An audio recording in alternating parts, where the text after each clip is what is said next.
하나님께서 세상을 이처럼 사랑하셔서 외아들을 주셨으니 이는 그를 믿는 사람마다 멸망하지 않고 영생을 얻게 하려는 것이다. 하나님께서 아들을 세상에 보내신 것은 세상을 심판하시려는 것이 아니라 아들을 통하여 세상을 구원하시려는 것이다. 아들을 믿는 사람은 심판을 받지 않는다. 그러나 믿지 않는 사람은 이미 심판을 받았다. 그것은 하나님의 독생자의 이름을 믿지 않았기 때문이다. 심판을 받았다고 하는 것은 빛이 세상에 들어왔지만 사람들이 자기들의 행위가 악함으로 빛보다 어둠을 더 좋아하였다는 것을 뜻한다.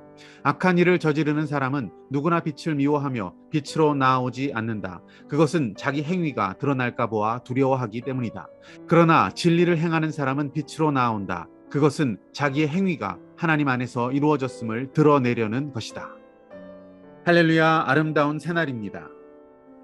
성경에 가장 핵심적인 내용을 담고 있다고 하는 요한복음 3장 16절. 이 말씀을 예수님께로부터 직접 듣게 된 니고데모라는 사람은 정말 축복받은 인생입니다. 가장 귀한 선물과도 같은 말씀을 받은 자가 되었습니다. 우리는 선물을 참 좋아합니다. 가장 큰 선물, 우리가 받은 가장 좋은 선물, 위대한 선물, 가장 아름다운 선물은 예수 그리스도, 바로 그분일 것입니다. 가스펠, 굿 뉴스, 복음, 예수 그리스도로 인하여 주어진 선물입니다. 너희는 그 은혜에 의하여 믿음으로 말미암아 구원을 받았으니 이것은 너희에게서 난 것이 아니요 하나님의 선물이라. 아멘. 이 위대한 선물, 복음에 대해서 오늘 16절 말씀은 이렇게 시작합니다.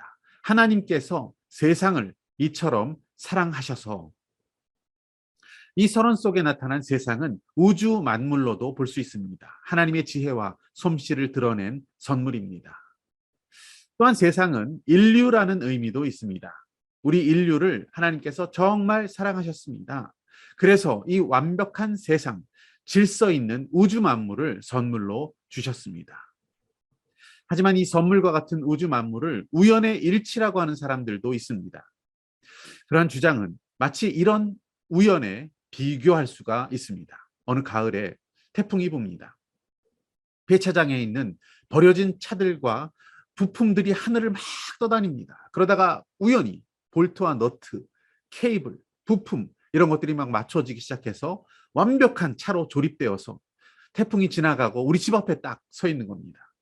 그래서 차를 타고 옆좌석에 보니까 우연히 거기에 놓여 있는 열쇠가 있습니다. 그걸 집어들어서 시동을 겁니다. 그랬더니 부르릉 하고 시동이 걸리고 차가 갑니다. 여러분, 이렇게 완성된 차가 될 수 있는 그 경우의 수, 이것이 바로 우연히 생겨나 있는 우주 만물에 대한 경우의 수라고 볼 수 있습니다. 당연히 우연이 아니라 창조주 하나님의 완벽하고도 아름다운 선물입니다. 우리를 사랑하시기에 그 사랑의 고백으로 그것을 만물에 심어 놓으셨다라고 믿습니다. 하나님은 이토록 우리를 사랑하십니다. 그런 하나님께서 2000년 전 그의 외아들을 우리에게 주십니다. 요한 1서 기자는 하나님이 우리를 사랑하셔서 우리의 죄를 속하기 위해 화목제물로 그 아들을 보내셨다라고 기록합니다. 여러분, 자녀보다 더 귀한 것이 세상에 있겠습니까? 하나님 편에서는 정말 가슴 아픈 선물을 우리에게 내어주셨습니다.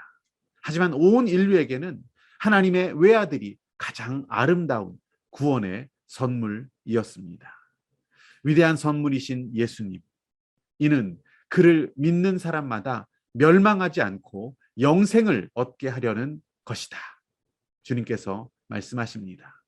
그를 믿는 사람마다, 이 말의 뜻은 믿는 사람이라면 누구이건 간에, 얼마나 많은 죄를 지었건 간에, 어떤 삶을 살았건 간에, 얼마나 비참한 인생이건 간에 예수를, 이 위대한 선물, 하나님의 외아들, 그 이름을 믿기만 한다면 구원의 선물, 멸망에서 벗어나는 선물을 주시겠다라고 말씀을 통하여서 선언하고 있습니다.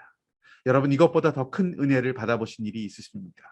이것보다 더 큰 선물을 받아보신 일이 있으십니까? 우리에게 주어진 구원의 선물 그리스도, 우리를 하나님 나라의 상속자가 되게 하시기 위해, 영원한 약속 가운데 우리를 복되게 하시기 위해 하나님께서는 선물로 구원을 우리에게 주시기 원하십니다. 우리는 그 위대한 선물이신 예수님을 바라보기 원합니다. 세상과 나의 이기적인 마음과 생각에 집중해서는 죄악과 쾌락을 누리며 살다가 결국 망하게 되는 것이 우리들의 인생입니다. 여러분, 우리는 육체입니다. 유한한 삶을 사는 풀과 같은 인생입니다. 우리가 누리는 세상의 영광이라는 것은 다 풀의 꽃과 같은 것들입니다. 그것을 의지하고 자랑할 수 없습니다. 우리의 인생은 사라질 안개와 같습니다.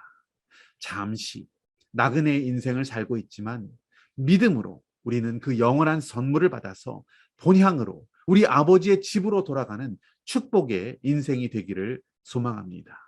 이 기쁜 선물의 소식을 더 많은 자들에게 전하며 살아갈 수 있는 저와 여러분이 되시기를 소망합니다. 오늘 붙드신 하나님의 말씀과 믿음의 결단은 무엇입니까?